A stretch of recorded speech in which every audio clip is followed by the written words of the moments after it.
ICC टी20 world cup के पहले semifinal में पाकिस्तान ने न्यूजीलैंड को शिकस्त देकर फाइनल के लिए क्वालिफाई कर लिया।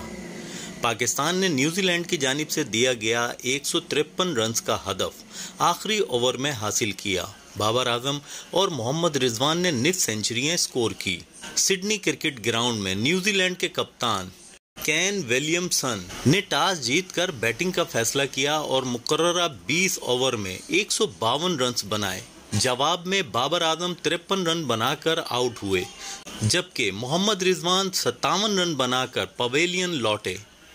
मोहम्मद हारिस ने 30 रन की एक और शानदार इनिंग खेली, जबकि शान मसूद ने फातेहाना शॉट खेला। बाबर आजम और मोहम्मद रिजवान ने 100 रन का ओपनिंग स्टैंड फराहम किया। दोनों ओपनर्स ने इंग्लैंड के खिलाफ होम सीरीज के दूसरे टी20 में 100 रन की शराकत कायम की। बाबर आजम और रिजवान के दरमियान ये 8वीं सेंचुरी की शराकत है। हमारे चैनल जज्बा मीडिया को सब्सक्राइब करना ना भूलें, लाइक करें और वीडियो को शेयर करें।